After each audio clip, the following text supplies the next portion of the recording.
कभी आपने सोचा है दुनिया के सबसे ज्यादा तेल के जखायर रखने वाले मुल्कों में शामिल एक मुल्क दहाइयों तक सख्त तरीन पाबंदियों का सामना करने के बावजूद अपनी तेल की मैशियत को कैसे जिंदा रखता है। एक तरफ अमेरिकी पाबंदियां, दूसरी जानिब बैनुल-अक़वामी दबाव, बैंकिंग निज़ाम से जुदाई, शिपिंग पर नज़र और तेल की बरामदात को रोकने की मुतवातिर कोशिशें।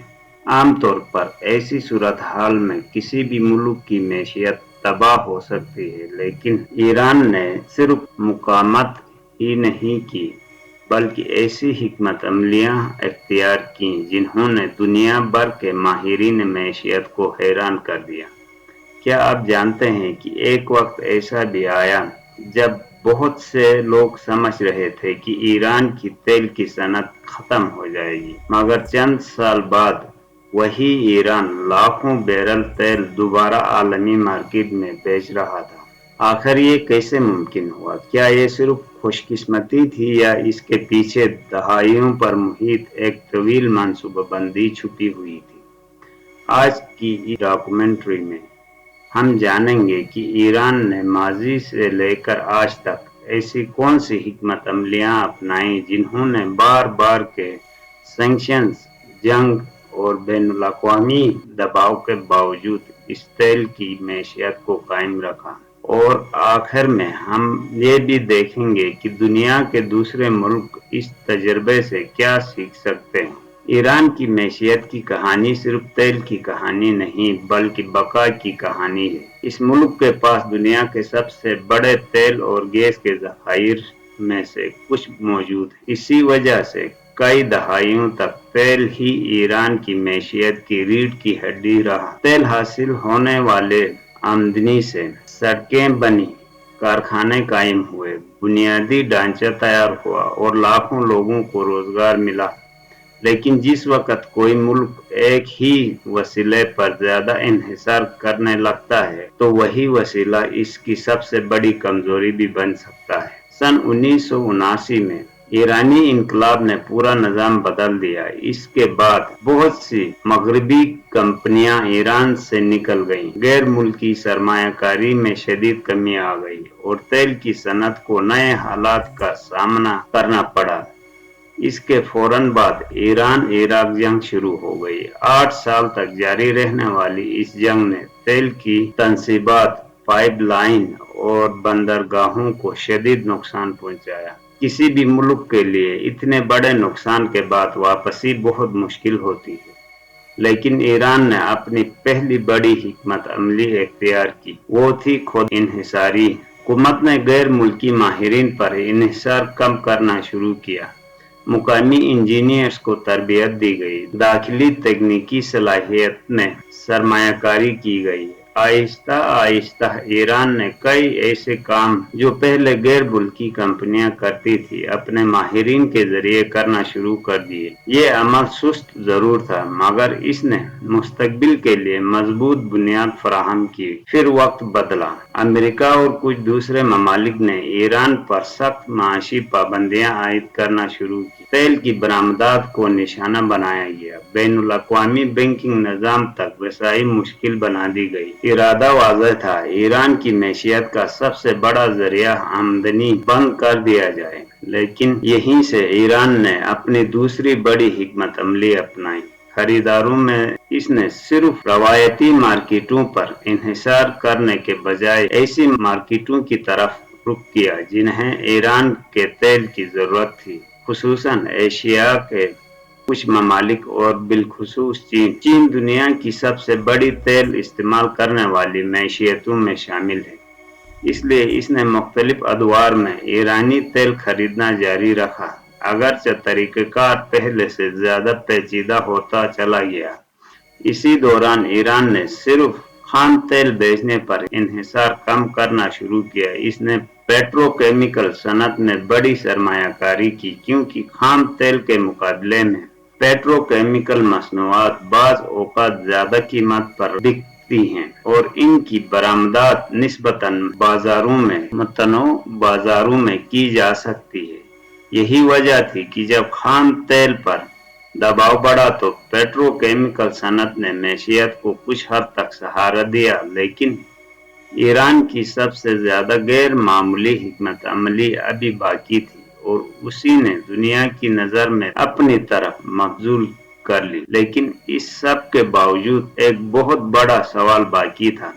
जब बैनुल अक़वामी पाबंदियां शिपिंग, इंश्योरेंस और माली लेन देन तक पहुंच गई तो ईरान अपना तेल आखिर दुनिया तक पहुंचाया कैसे था। ये वही मरहला था जिसने ईरान को रवायती तरीकों के बजाय नई हिकमत अमलियां अपनाने पर मजबूर कर दिया। इसी दौरान दुनिया भर के माशी तजुर्बाकारों ने एक इस्तिलाह इस्तेमाल करनी शुरू की, शेडो फ्लीट, यानी साये में काम करने वाला बहरी बेड़ा।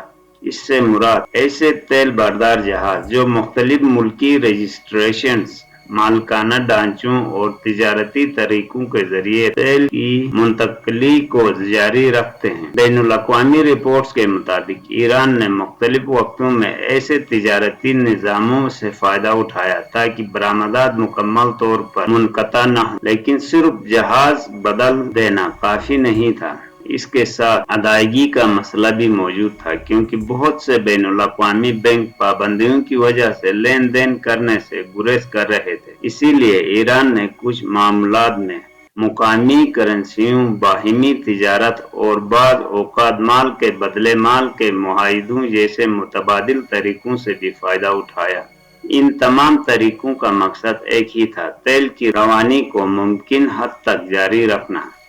लेकिन ईरान ने सिर्फ बरामदात पर तवज्जो नहीं दी, उसने अपने मुल्क के अंदर भी बड़ी तब्दीलियां लाने की कोशिश की। हुकूमत ने मुख्तलिफ अदवार में रिफाइनरियों की तोसी पर काम किया। मकसद ये था कि खाम तेल बेचने के बजाय ज्यादा कीमती मसनूआत तैयार की जाएं। जब एक बैरल खाम तेल को पेट्रोल, डीजल, जेट फ्यूल या दूसरी पेट्रोकेमिकल एशिया में तब्दील किया जाता है तो अमूमन इसकी इजाफी माशी कीमत बढ़ जाती है। यही वजह है कि बहुत से तेल पैदा करने वाले ममालिक सिर्फ खाम तेल बेचने के बजाय वैल्यू एडिड मसनूआत की तरफ जा रहे हैं। ईरान ने भी इसी सिमत में कदम बढ़ाने की कोशिश की। इसके साथ साथ इसने एक और अहम सबक भी सीखा, सिर्फ तेल पर जिंदगी कायम नहीं रखी जा सकती। इसीलिए कानकनी, ऑटोमोबाइल और दूसरे सनती शोबों में भी सरमायाकारी बढ़ाने की कोशिश की गई। यकीनन इन शोबों ने तेल जितनी आमदनी फौरन पैदा नहीं की, लेकिन इन्होंने मैशियत को कुछ हद तक मजबूत बनाने में मदद दी।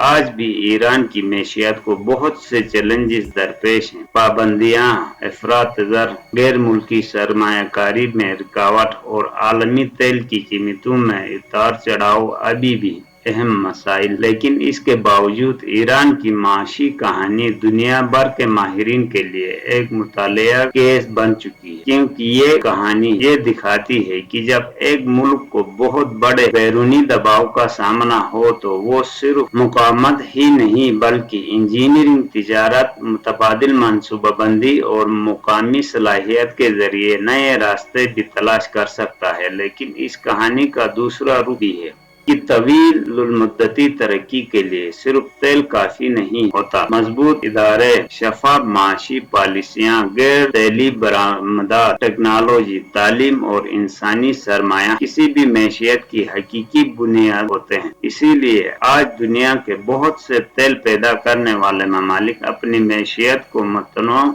बनाने की कोशिश कर रहे हैं ताकि मुस्तकबिल में सिर्फ एक वसीला आमदनी पर इन्हिसार न रखे। ईरान की कहानी हमें ये सिखाती है कि मुश्किल तरीन हालात में भी हिकमत अमली, मुकामी सलाहियत और तवील-उल-मुद्दती मनसूबाबंदी किसी भी मुल्क को बहुत हद तक संभाल सकती है। लेकिन ये भी इतनी ही बड़ी हकीकत है कि पायदार माशी कामयाबी सिर्फ तेल से नहीं बल्कि इल्म, जिद्दत और माशियत से हासिल होती है। शायद इसीलिए ईरान की तेल की कहानी सिर्फ तेल की कहानी नहीं बल्कि बका, हिकमत अमली और मुसलसल तब्दीली की कहानी है। अगर आप को ये डॉक्यूमेंट्री मालूमाती लगी हो तो वीडियो को लाइक करें, अपनी राय कमेंट्स में जरूर लिखिए और ऐसे ही तहकीक पर मबनी जियो पॉलिटिक्स, मैशियत और आलमी उमूर पर डॉक्यूमेंट्रीज के लिए हमारे चैनल को सब्सक्राइब करना मत भूलिए।